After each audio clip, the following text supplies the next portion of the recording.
Yoko never imagined that a single notification could change the way she saw someone she once considered a lifelong friend. It happened on a quiet evening, the type where the world felt slow, the sky warm, and the night peaceful. She was scrolling through messages, smiling at old conversations, when she checked Faye's page out of habit. Her heart sank when the words appeared, "User not found." At first, she assumed it was a glitch. Maybe Faye was rebranding, maybe she temporarily deactivated. But her chest tightened when she checked from another account and saw the truth. Faye had blocked her. Blocked, not unfollowed. Not muted. Blocked. That single action held weight strong enough to feel like betrayal. Yoko stared at her screen for a long time, frozen. No argument. No warning. No explanation. Just a wall. Her mind raced through endless possibilities. Had she said something wrong? Done something out of line? Was someone stirring trouble between them? There had to be a reason.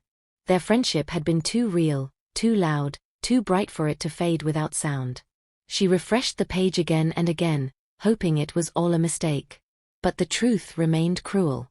She was locked out, not only from Faye's page but from everything that once felt familiar, their photos, comments, jokes, memories. The digital distance began to feel terrifyingly real. When the news broke publicly, it spread like fire on gasoline. Their fans noticed instantly, their names were always orbiting each other online. The two had grown together in their careers, supporting each other, holding hands at premieres, laughing wildly in interviews. They weren't just friends, they were a duo. People loved them as a pair, even more than as individuals. And because of that, the block became more than a personal issue. It became a spectacle. At first, Yoko tried to ignore the noise. She told herself it would be resolved.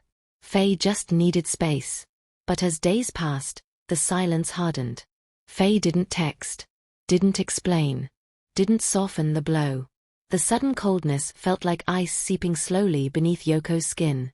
She replayed their last conversation, combing through every word as if searching for hidden meaning. It had been light-hearted, nothing serious. They laughed. They hugged. There was no tension, no bitterness, no sign of fracture. So why? The internet crafted its own tale. Rumors spread like wildfire. Some said they fought over a work opportunity. Others claimed jealousy. A few even said a third person came between them, a new friend who whispered poison into Faye's ears. None of it could be confirmed, but the chaos grew, forcing Yoko to confront the reality that she now lived inside a story she did not write.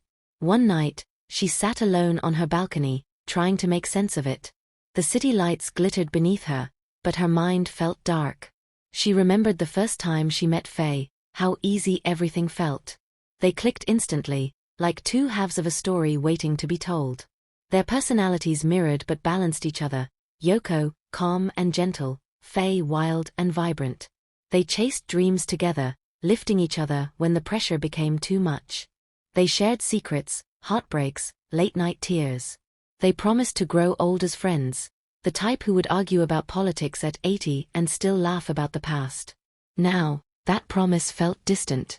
Yoko wondered if fame had crept between them. Success came fast, acting roles, brand deals, attention. And with success came noise. People began comparing them, pitting one against the other. Comments pointed out who was prettier, more talented, more popular. Fans could be vicious without meaning to be. They didn't know how competition suffocated closeness. Perhaps Faye got tired. Perhaps Yoko didn't notice when the world began pushing them apart. Their team suggested releasing a statement, but Yoko refused. She didn't want the world to pick sides. This wasn't a scandal she wanted to feed. It wasn't a story for the public to dissect. It was a wound, a private one. One that only she and Faye understood. Still, the pressure mounted. Her silence became a new narrative. They said she was guilty. They said she was hiding. They said she betrayed Faye. In truth, she was grieving. Losing a friend is unlike any other pain. It's not sharp like heartbreak or burning like rage. It is quiet, slow, a dull ache that grows with every memory. Yoko felt that ache every time she remembered their laughter echoing through dressing rooms. Every time she saw gifts they exchanged. Every time she scrolled through photos, unsure whether to delete them or treasure them. Her heart hurt most when she realized Faye had deleted old posts featuring them. Years of memories, gone in an instant. Not archived. Deleted. As if trying to erase the existence of their bond. That was the cruelest cut. It meant intention. It meant something had changed so deeply that Faye no longer wanted the world to remember them together. Yoko tried to call. The calls didn't go through. She messaged their mutual friends. Most knew nothing. Those who did refused to speak. Either they didn't want to be involved, or they feared making things worse. One friend simply said, "Give her time." Time. That was the hardest part. Because every hour of waiting felt like confirmation that the friendship was slipping away. Meanwhile, public conversation grew more vicious. Fans dissected every move. Every outfit Yoko wore, every quote she posted became fuel. She found herself terrified to open her apps. When she did, she saw words that stabbed: backstabber, snake, manipulator. None of which she believed she was, but perception doesn't wait for truth. It builds itself quickly and loudly. Her team begged her to put out a clarification. She wrote drafts, deleted them, wrote again. Everything sounded defensive. She didn't want to blame Faye, nor did she want to confess to wrongdoing she didn't understand.